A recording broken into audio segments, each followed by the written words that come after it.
Hello, and welcome to the self-study module on pediatric diabetes. I'm Dr. Tammy Hendriksz. I'm a faculty member at the Torrey University, California College of Osteopathic Medicine, and I'm a pediatrician by training.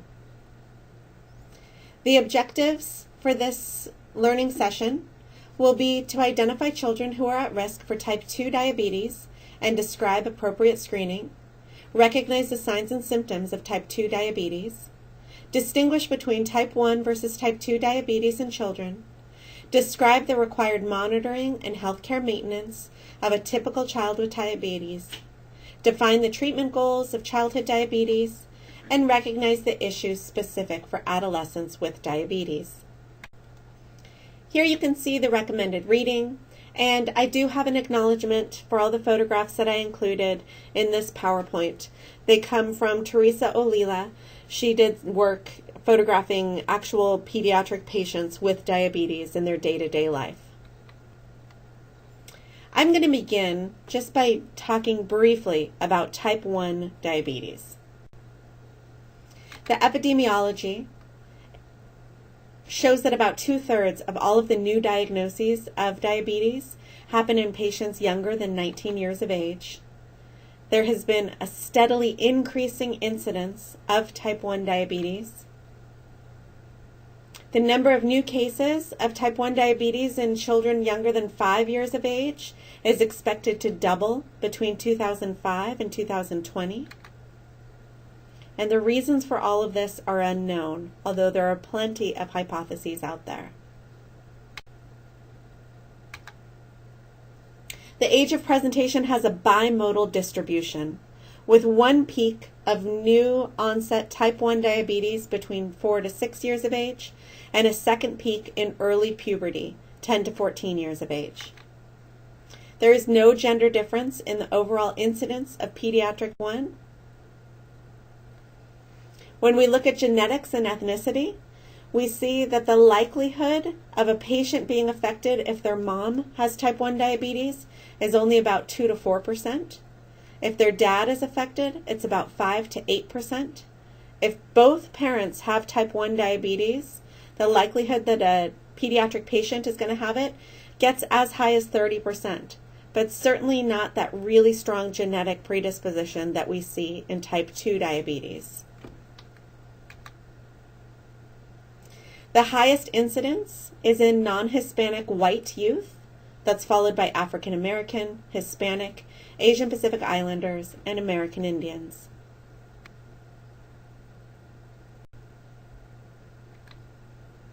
The presentation of type 1, and this is going from the most common forms of presentation to the least common. Most commonly, patients present with classic new onset presentation. The reason I'm talking about this is because it's important to understand how type 1 presents and when it presents, especially when we're comparing it to type 2, when we're trying to distinguish what type of diabetes our patient most likely has. So classic new onset is the most common, followed by diabetic ketoacidosis, followed by silent or asymptomatic incidental discovery. So let's talk about that classic new onset type 1 diabetes. It involves the triad of polyuria, polydipsia, and weight loss. Oftentimes these patients are very lethargic. The most common presenting clinical findings in children with type 1 diabetes are polyuria, polydipsia, and weight loss. Do you see how that is all red and underlined and bolded? That is very, very, very important for you to remember. I share this story from Nick Jonas. He has been a fabulous advocate for diabetes. He has type 1 diabetes, which sounds like a HIPAA violation, but he's quite open about it. So this comes from diabeteshealth.com. It's a quote from Nick. A month or two before he was diagnosed, he began to notice the usual symptoms: losing weight, the bad attitude, being thirsty, going to the bathroom all the time, right? So in there we have that triad of the classic presentation, classic new onset. He lost about 15 pounds in 2 to 3 weeks, and it was just insane. I had a terrible attitude, which was totally odd for me because I'm actually a nice person. especially being on the road around people all the time. You have to keep that positive energy going, and it was hard. Most children with type 1 diabetes will grow normally, and that's once their sugars are under control. If they have poor glycemic control, this leads to poor linear growth. They're not going to gain weight like we expect them to, and they may have delayed skeletal and pubertal development. If patients with type 1 are treated excessively with insulin, we may see that they have excessive weight gain. It's really important that we follow these children and their growth closely. So their height and their weight needs to be measured at least twice a year and plotted on growth curves so that we can detect deviations early enough and we can adjust their therapy as needed. This shows a growth chart of a child. We can see that this child was growing relatively normally up until about age 8 years. And then when they came back in at 9 years, we can see that their height, which is the lines up at the top of the page, it dropped from the 95th percentile to the 90th percentile. We can see that their weight was continuing to go up at that time.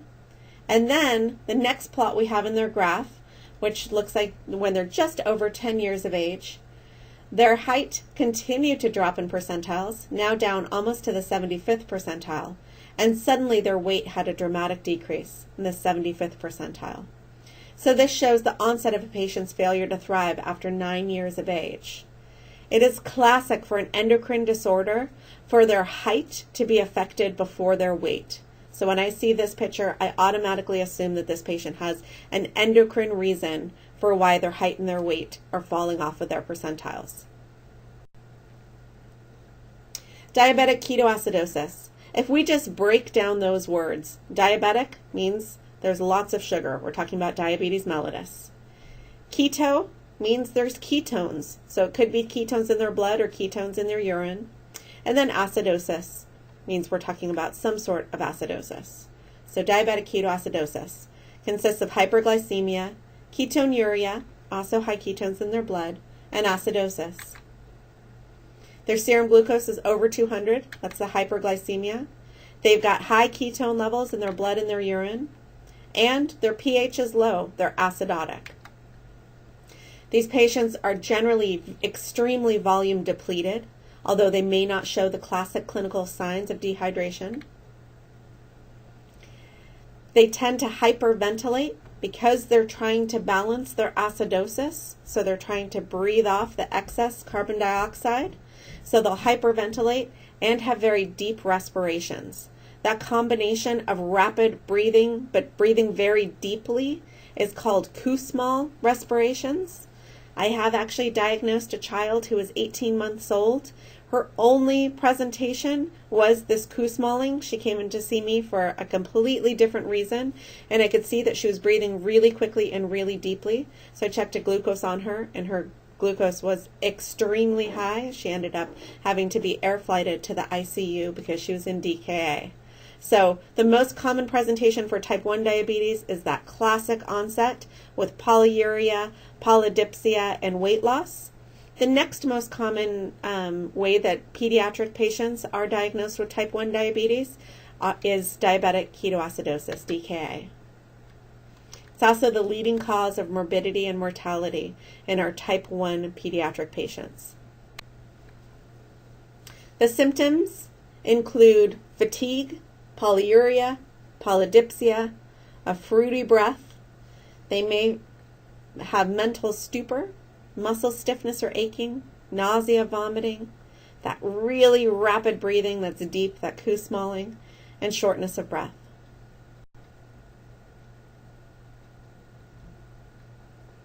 And then the least common presentation for type 1 is the silent presentation. Some kids are diagnosed prior to the onset of clinical symptoms, although like I said, this is by far the least common for type 1. It's often made due to a high index of suspicion, so maybe they have a very strong family history of autoimmune disorders, type 1 diabetes in particular. It's based upon an elevated blood glucose concentration.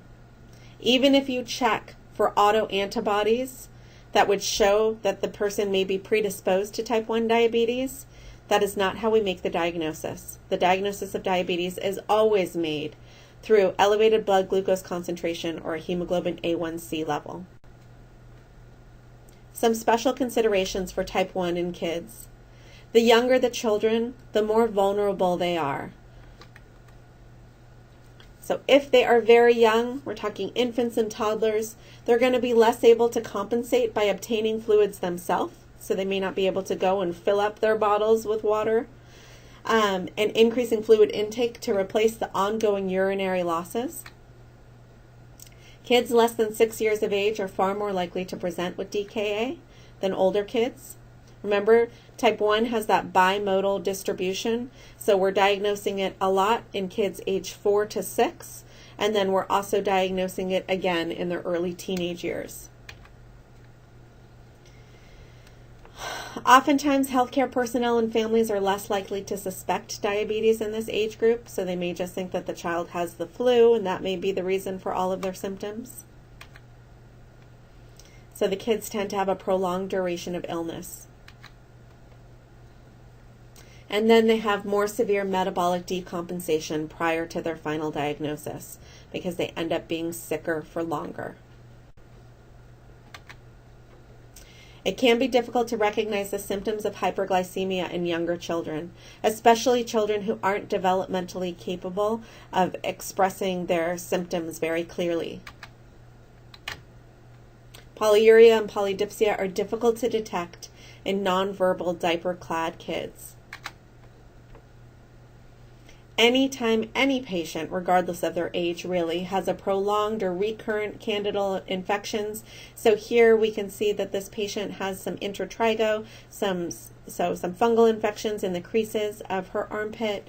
We can see this baby has thrush. We can see this child is just very, very lethargic and tired. Anytime we see those prolonged or recurrent candidal infections, it should raise the suspicion about the possibility of diabetes in young patients. The diagnostic criteria for diabetes is the same regardless of age and regardless of the type of diabetes. It's a hemoglobin A1C of greater than or equal to 6.5%, a fasting plasma glucose of greater than or equal to 126 milligrams per deciliter on 2 separate occasions. It could be a random venous plasma glucose of greater than or equal to 200, along with symptoms of hyperglycemia. Could be an abnormal oral glucose tolerance test, right? So that's a glucose level of greater than or equal to 200 measured 2 hours after a glucose load of 1.75 grams per kilogram. If you get a UA on a patient and they have glucose in their urine, that's suggestive of diabetes, suggests that you have very high plasma levels of glucose, but it is certainly not diagnostic. Now we'll move on to type 2 diabetes. The true prevalence and incidence of type 2 diabetes is unknown, and that's because the vast majority of patients with type 2 diabetes are asymptomatic initially. The incidence, just like type 1, is increasing, and it's increasing across many countries. This seems to coincide with the increasing rates of obesity. The risk factors include obesity, a positive family history, specific ethnic groups, which we'll talk about, female gender, we do see this more commonly in women than men, and conditions with insulin resistance. I'm going to compare the genetics of type 2 to the genetics of type 1. With only having one parent that has type 2 diabetes, the likelihood that a kid is going to have it is 40%. If both parents are affected, that jumps up to 60%. If we compare that to type 1 diabetes, we can see the genetic proponent of type 2 diabetes is much stronger, much higher than with type 1. We see the highest incidence of type 2 diabetes in patients who are Native American, African American, Hispanic, Pacific Islander, and Asian American. And as I said, females tend to be more commonly affected, 1.3 to 1.7 times.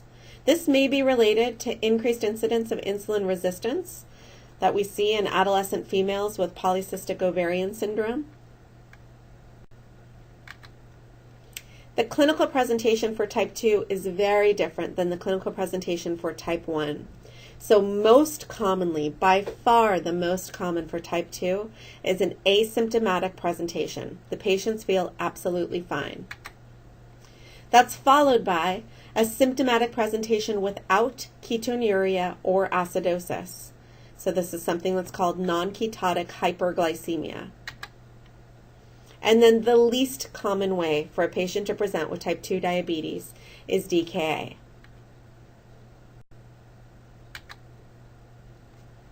We do see evidence of insulin resistance in these patients even before they have any symptoms at all. Acanthosis nigricans is one of those signs of insulin resistance.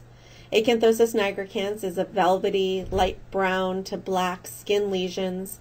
They're usually on the base of the neck, in the axilla, or on the groin. It's associated with insulin resistance, so we see it commonly in obese patients, in patients with polycystic ovarian syndrome, and other related insulin resistance disorders.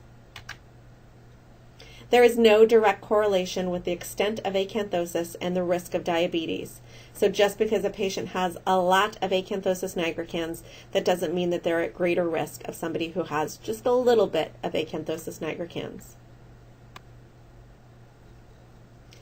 Because the most common presentation of type 2 diabetes is asymptomatic, it's really important that we screen at-risk populations for it.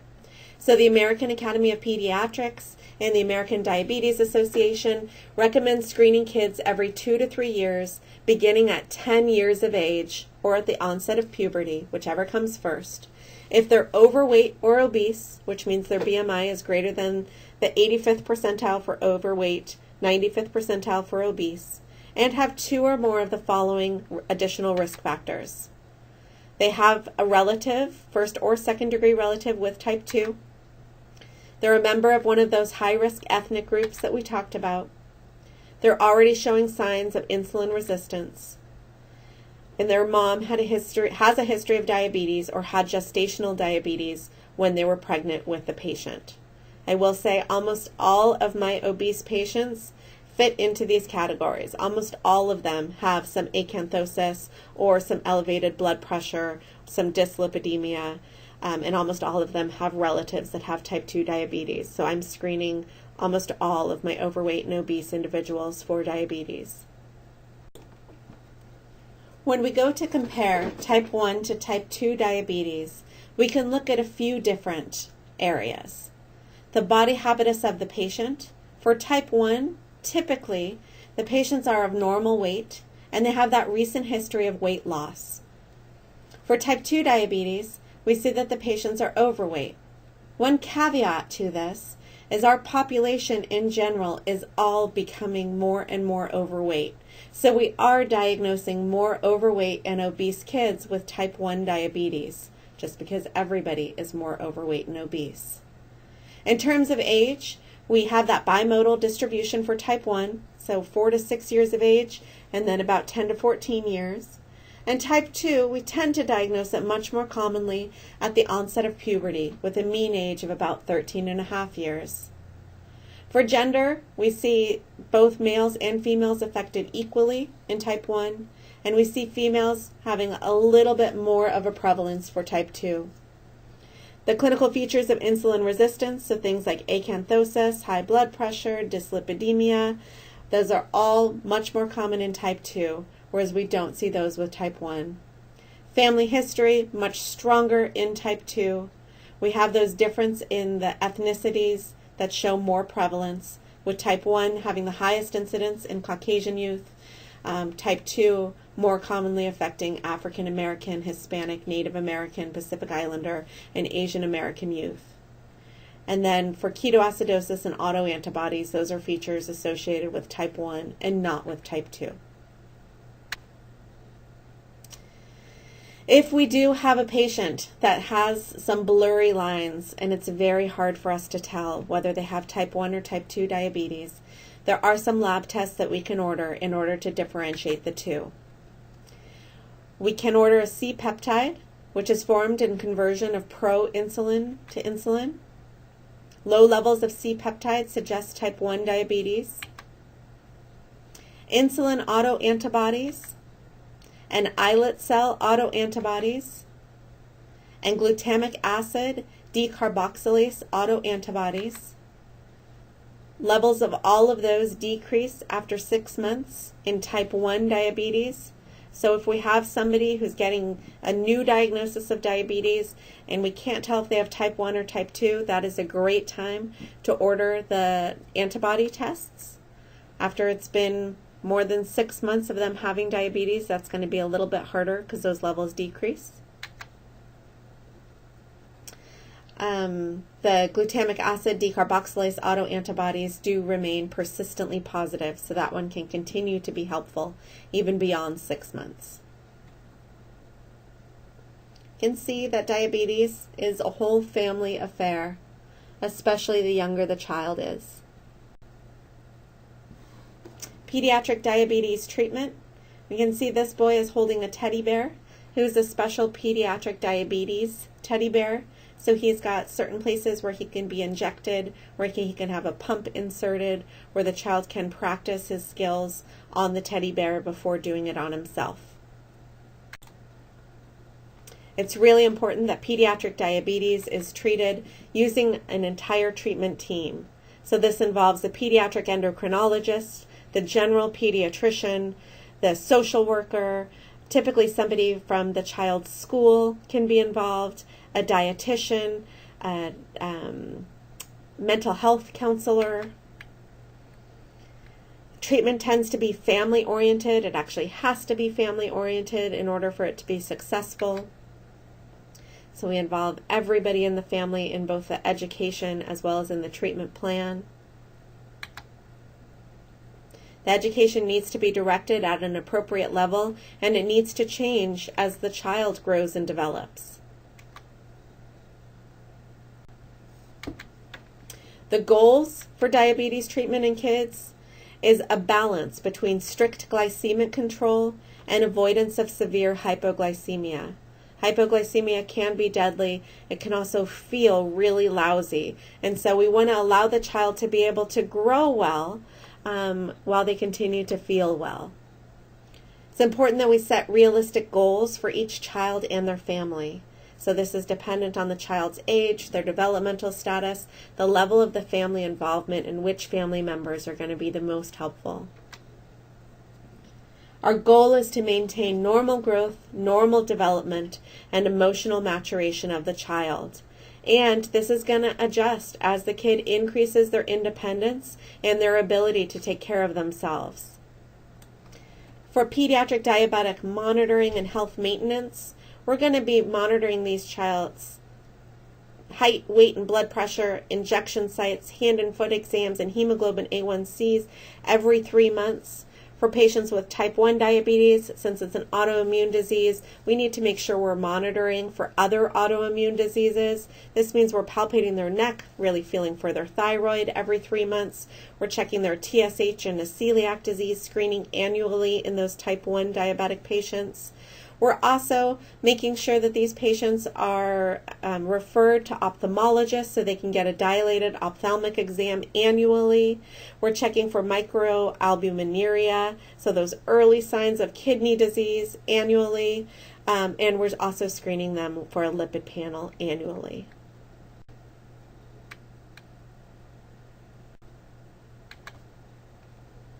The initial management is going to be checking the child and the family's basic understanding of diabetes. It's going to include a lot of diabetes education, discussing the day-to-day management, discussing the appropriate diet and what's going to change, checking to see what the family has access to, how they're able to change things, giving them recommendations that are personalized for their family and their living situation. Recognizing and avoiding complications associated with diabetes, hypoglycemia, long-term complications that come from prolonged hyperglycemia. talking about insulin and other medication administration, and talking about when and how to test the blood glucose levels.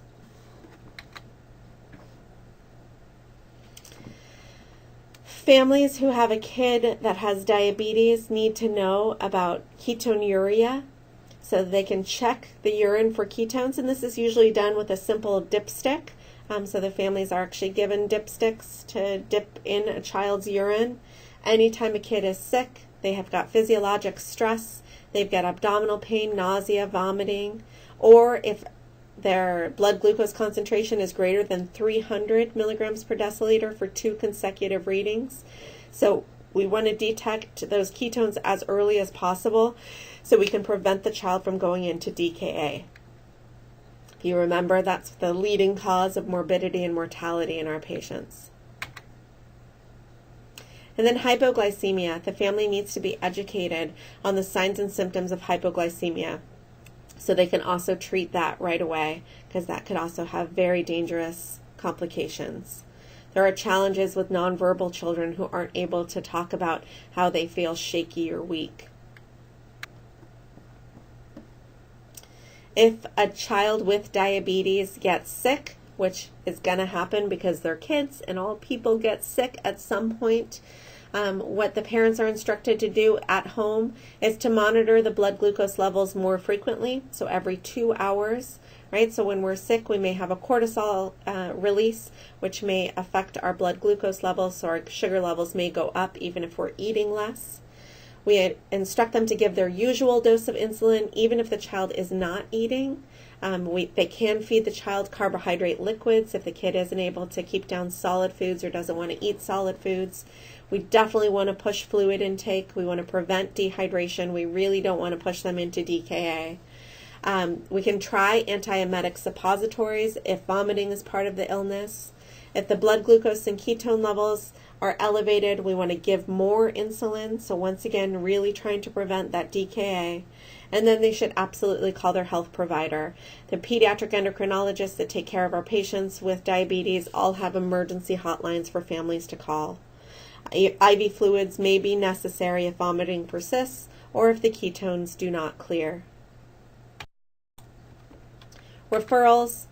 If a registered dietitian is not part of the team of people who are taking care of the kid, then we absolutely need to put that referral through.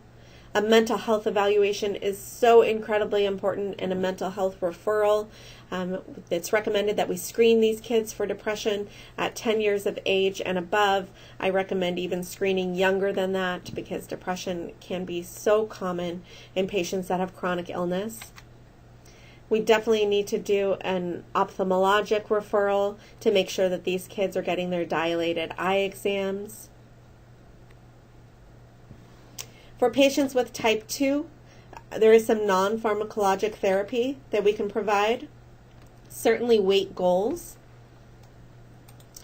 Depending on the initial weight of the patient, we may have a goal for them to just remain the same weight that they are as they continue to grow taller, so that will drop their BMI down into a more healthy range, or we may have the goal for them to lose some weight. We want to make sure that we are being cognizant of the child's culture and their socioeconomic status when we're making our dietary recommendations, making sure that it's something that is doable for the child and their family. And then one of our biggest recommendations is really for the child to have increased physical activity because we see that that improves insulin sensitivity. So even if it's not for weight purposes, the more that they exercise and the more cardiovascular that exercise is, the better it seems to have on their insulin sensitivity. So here we're really balancing the reduction in calories with still being able to meet the nutritional requirements so they continue to grow as they're expected to. The dietary prescription of kids with type 2 diabetes: Gradual changes of familial and individual dietary habits to achieve long-term goals. So we're not expecting them to go from their habitual eating styles to suddenly eating this perfect diabetic diet just within one day. We're going to make small baby steps, baby changes over time. Examples include decreasing the portion sizes, substituting fruits and vegetables for carbohydrate-rich foods, decreasing or discontinuing high caloric beverages, so those sugary beverages, sodas, juices, coffee drinks, Gatorade, sports drinks, those are usually the first thing that I go to when I'm making dietary recommendations. Reducing the frequency of eating out, teaching them the importance of home meals, being able to cook for themselves. The American Academy of Pediatrics has the 5-2-1 almost none rule. 5 stands for eating 5 servings of fruits or vegetables a day, at least. 2 stands for no more than 2 hours of screen time a day. Screen time is any time we're sitting, staring at a screen. Computer, video, games, tablet, TV, phone, all of that counts. So no more than 2 hours total of that.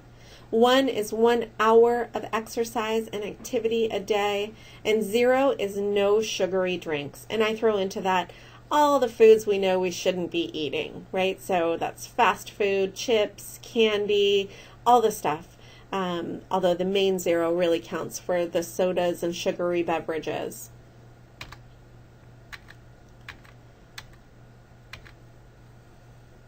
We can even write prescriptions. The American College of Osteopathic Pediatricians has this great 5210 prescription pad, so we can really make it enforced for our patients. And then I also remind our patients that they're kids. It doesn't mean that they can't ever have fun, that they can't ever enjoy those foods that they really like. It just means that they need to significantly cut back on it. So I encourage them to choose one day a week when, maybe they can indulge in fast food or something, one of their treats that they really like. As long as the whole rest of the week they're doing a really good job making sure that they're eating and living as healthfully as they can. There are some pharmacological therapies that we can offer to our patients with type 2. Indications for starting those medications include patients who are asymptomatic, which is the majority of them, who fail to achieve glycemic control after 3 months, and this is after they've tried all those lifestyle changes. Or if the patients are symptomatic at presentation, so they've got polyuria and polydipsia. Insulin and metformin are the only agents that are approved by the FDA to treat type 2 diabetes in kids, although there's certainly quite a few other drugs that are being tested to see if it may be able to help our adolescent patients. Adolescents with diabetes pose some significant risks that are a little bit different for most of the other patients that have diabetes. Adolescents are starting to drive. We have to teach them how important it is to check their blood glucose levels before they drive, right? The last thing we want is for them to become extremely hypoglycemic while they're driving and then to lose control of the car that they're driving. Adolescent time is also an important time for them to have risky behavior. They learn a lot of lessons through this. But that risky behavior often includes things like alcohol, drugs, unprotected sexual intercourse. It's important that we educate them on what can happen with alcohol leading to severe hypoglycemia. If they're female and they happen to become pregnant, all the complications for both the mother and the fetus. Just talking to them about making sure that they are being extra careful, which oftentimes teenagers will rebel against because they don't feel like it's fair because their peers don't have to take all that extra caution. Smoking. Smoking is a huge risk factor for a lot of the long-term diabetic complications, so we really want to encourage our teens not to smoke. Psychiatric issues. I referred to this a bit earlier, but really all of our patients with diabetes, all of our kids with diabetes are at risk for depression. Teens with diabetes have a 3-fold increased risk of psychiatric disorders. Most of that is depression and eating disorder. It's really important that we screen them at least annually for that. Our goal is to help them have an orderly transition to independent self-management with support from their family and their diabetes team. Another thing that's unique to our teenagers is they're right at that range when they're transitioning between pediatric and adult diabetic care. And that care is very different. It represents a high risk period. There are psychosocial adjustments of the post-adolescent, so 18, 19, 20. There tend to be financial stressors when the child is now out on their own and they're expected, or they feel like they're expected to start taking care of themselves. There tends to be poor glycemic control during this age range. This is also a time when they're really exploring high-risk behaviors. And we start to see some of those emerging diabetic complications. A lot of the complications don't show up until you've had diabetes for a few years, so we don't often see them in kids. But once they hit this post-adolescent period, we can start to see some of those.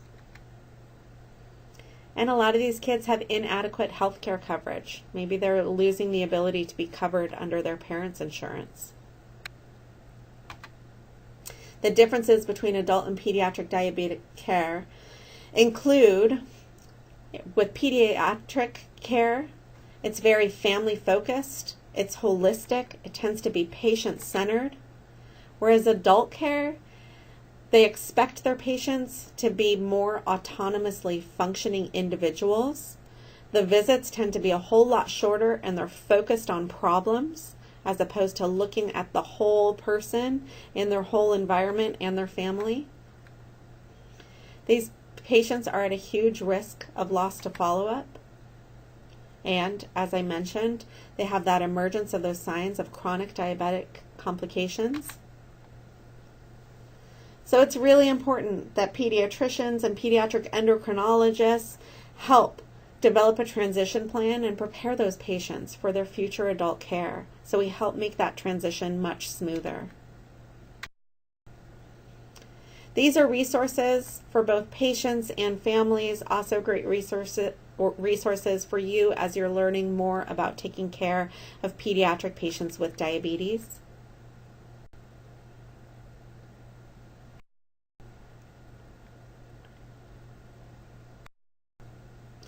And these are all of my references. Please do not hesitate to contact me if you have any questions about anything that I was mentioned during this lecture. Have a fabulous day.